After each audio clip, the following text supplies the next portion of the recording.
Hello friends, എല്ലാവർക്കും വീടും തൊടിയിലേക്ക് സ്വാഗതം.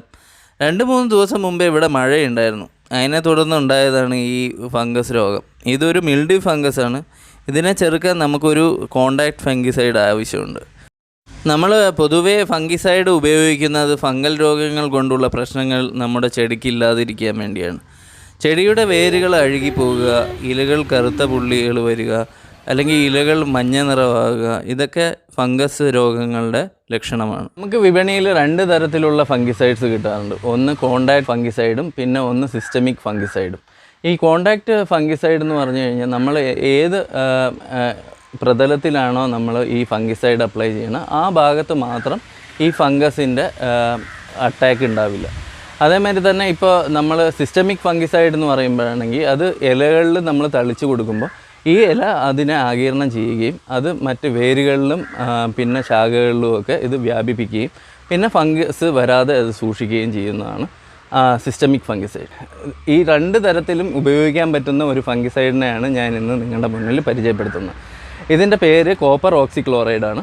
ഈ കോപ്പർ ഓക്സിക്ലോറൈഡ് സിസ്റ്റമിക് ഫംഗിസൈഡുമാണ്, കോണ്ടാക്ട് ഫംഗിസൈഡുമാണ്. അപ്പോൾ നമുക്കിത് 2 തരത്തിലും ഉപയോഗിക്കാൻ പറ്റും.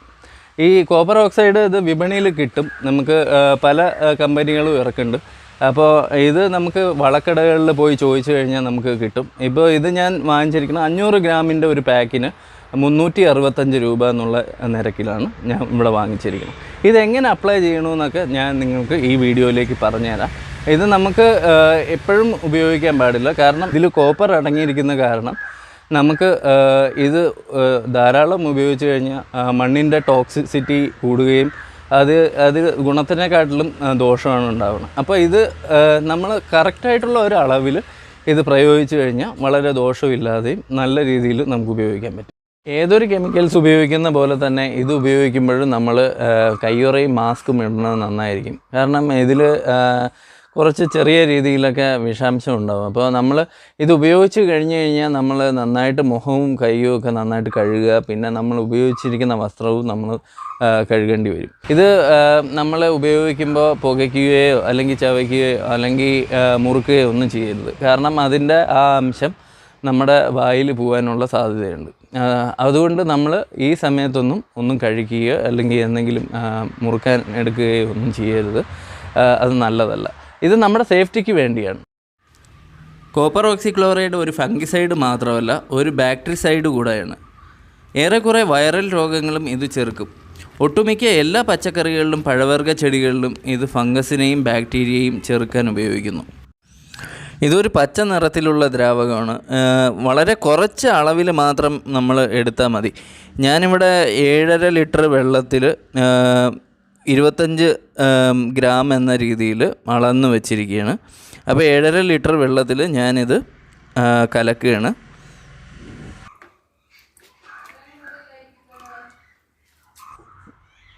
നമ്മൾ കോപ്പർ ഓക്സിക്ലോറൈഡ് ആദ്യം ഇതിലേക്ക് ഇട്ട് കുതിർക്കുകയാണ്. ഇളം പച്ച കലർന്ന ഒരു ലിക്വിഡ് രൂപമാണ് നിങ്ങൾ കാണുന്നത്. ഇത് നമ്മൾ ആദ്യം പൊടി ഇട്ട് കഴിഞ്ഞിട്ട് ഒരു 15 മിനിറ്റോളം അതിനെ കുതിർത്ത് വെച്ചിട്ട് ശേഷം വേണം നമ്മൾ ഇളക്കി കൊടുക്കാൻ. അപ്പോൾ ഇത് നന്നായിട്ട് അത് വെള്ളത്തിലേക്ക് അലിഞ്ഞു ചേരും. 1 ഏക്കറിന് 500 ഗ്രാമാണ് വേണ്ടത്.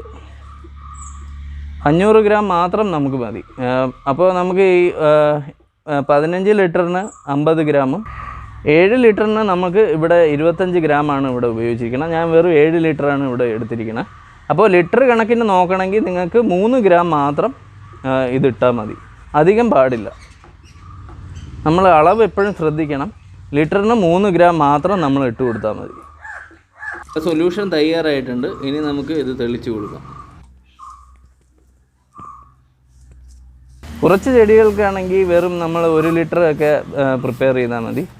അത് നമുക്ക് 1 ലിറ്ററിന് 3 ഗ്രാം വെച്ചിട്ട് നമുക്ക് സൊല്യൂഷൻ ഉണ്ടാക്കി തെളിച്ച് കൊടുക്കുമായിരുന്നു.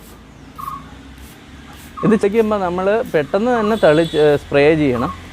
അധികം വലിയ അളവിൽ നമ്മൾ സ്പ്രേ ചെയ്യാൻ പാടില്ല. നമ്മൾ ചെടികളുടെ മേളിലും പിന്നെ മണ്ണിലുമാണ് സ്പ്രേ ചെയ്ത് കൊടുക്കണം. മണ്ണിൽ നമ്മൾ മഗ്ഗിൽ വെള്ളം എടുത്ത് ഒഴിച്ച് കൊടുക്കുകയും ചെയ്യരുത്. അത്രയും അളവ് നമുക്ക് വേണ്ടി വരില്ല. നല്ല എഫക്റ്റീവ് ഫംഗിസൈഡാണിത്.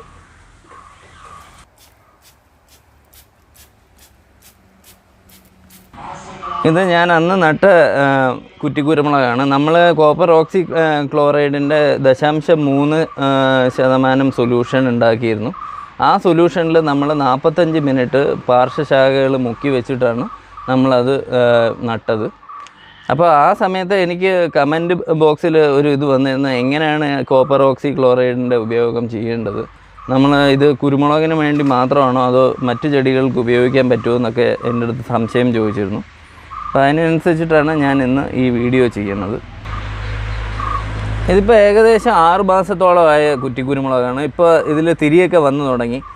നിങ്ങൾ ആരെങ്കിലും ഇത് ട്രൈ ചെയ്തിട്ടുണ്ടെങ്കിൽ നിങ്ങൾക്ക് നിങ്ങളുടെ വിലയേറിയ അഭിപ്രായങ്ങൾ കമൻറ്റ് ബോക്സിൽ രേഖപ്പെടുത്താവുന്നതാണ്. അതേമാതിരി തന്നെ നിങ്ങൾ ചെയ്ത നിങ്ങളുടെ ചെടികളുടെ ഫോട്ടോസൊക്കെ വീടും തൊടിയുടെ ഇമെയിൽ അഡ്രസ്സായ veedumthodiyum@gmail.com അയച്ചു തന്നാൽ എനിക്ക് നെക്സ്റ്റ് വീഡിയോയിൽ ഞാൻ എൻ്റെ ഫോട്ടോസ് ഇടുന്നതായിരിക്കും.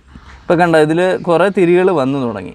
ഇതേപോലെ നമുക്ക് കുറ്റിക്കുരുമുളക് നമ്മുടെ വീട്ടിൽ തന്നെ ഒരുപാട് ഉണ്ടാക്കാം. ഞാൻ ഈ വീഡിയോയുടെ അവസാനത്തെ എൻ്റെ സ്ക്രീനിൽ ഈ കുറ്റിക്കുരുമുളക് ചെയ്തതിൻ്റെ വീഡിയോ ഇടുന്നുണ്ട്. നിങ്ങൾക്ക് ആർക്കെങ്കിലും ഇനി ട്രൈ ചെയ്ത് നോക്കാൻ ഉണ്ടെങ്കിൽ നമുക്ക് വീടും തൊടിയുടെ വീഡിയോസിൽ പോയിട്ട് നിങ്ങൾക്ക് കാണാവുന്നതാണ്. കൂടാതെ തന്നെ എൻ്റെ സ്ക്രീനിലും ഞാൻ ഇടുന്നതാണ്. അപ്പോൾ നിങ്ങൾക്ക് ഈ വീഡിയോയുടെ അവസാനത്തിൽ ഇത് കാണാനും പറ്റും. ചെടികൾ പൂത്തിട്ടുണ്ടെങ്കിലോ അല്ലെങ്കിൽ കായ്ച്ചിരിക്കണമെങ്കിലോ അത് നമുക്ക് അതിലേക്ക് കോപ്പർ ഓക്സി ക്ലോറൈഡ് നമ്മൾ തെളിച്ചു കൊടുക്കാൻ പാടില്ല. നമ്മൾ അതിൻ്റെ വിളവ് എടുത്തതിന് ശേഷം മാത്രം കോപ്പർ ഓക്സി ക്ലോറൈഡ് തെളിച്ചു കൊടുത്താൽ മതി. രോഗം വരുന്നതിന് മുമ്പാണ് നമ്മൾ ഫംഗിസൈഡ് സ്പ്രേ ചെയ്യേണ്ടത്. 2 ആഴ്ച കൂടുമ്പോൾ അളവിന് മാത്രം നമ്മൾ ഇത് പ്രയോഗിക്കുക. ജൈവമാണെങ്കിലും അളവിന് മാത്രം പ്രയോഗിക്കുക. ഇപ്പോൾ രോഗം വരാൻ സാധ്യതയുള്ള ചെടികളിലാണെങ്കിൽ നമ്മൾ 12 ദിവസം ഇടവേളകളിൽ നമുക്ക് സ്പ്രേ ചെയ്ത് കൊടുക്കണം. സ്പ്രേ ചെയ്ത് 20 ദിവസത്തിനുള്ളിൽ നമുക്ക് റിസൾട്ട് ഉണ്ടാവും. ഇത് leaf spot, fruit rot, late blight, early blight, mildew എന്നീ ഫംഗസുകളെ നന്നായിട്ട് ചെറുക്കുന്നു. നമുക്ക് ചില കെമിക്കൽസിൻ്റെ കൂടെ ഇത് ഉപയോഗിക്കാം, പക്ഷേ ചില കെമിക്കൽസിൻ്റെ കൂടെ ഇത് ഉപയോഗിക്കാൻ പാടില്ല. ഇതിൻ്റെ പട്ടിക ഞാൻ ഇവിടെ കൊടുത്തിട്ടുണ്ട്, നിങ്ങൾക്ക് ഇത് നോക്കാവുന്നതാണ്. അപ്പോൾ ഈ വീഡിയോ ഇഷ്ടപ്പെട്ടിട്ടുണ്ടെങ്കിൽ നിങ്ങൾ പരമാവധി ലൈക്ക് ചെയ്യുക, ഷെയർ ചെയ്യുക. ഇതുവരെ സബ്സ്ക്രൈബ് ചെയ്യാത്ത സുഹൃത്തുക്കളുണ്ടെങ്കിൽ നമ്മളെ സബ്സ്ക്രൈബ് ചെയ്ത് സപ്പോർട്ട് ചെയ്യുക. എൻ്റെ നെക്സ്റ്റ് ഇൻഫോർമേറ്റീവ് വീഡിയോസ് നിങ്ങൾക്ക് ലഭിക്കാനായി അടുത്തുള്ള ബെല്ലൈക്കൺ ക്ലിക്ക് ചെയ്യണ വഴി എൻ്റെ നെക്സ്റ്റ് വീഡിയോ നിങ്ങൾക്ക് ലഭിക്കുന്നതായിരിക്കും. ശുഭദിനം ആശംസിച്ചുകൊണ്ട് എല്ലാവർക്കും ഗുഡ് ബൈ.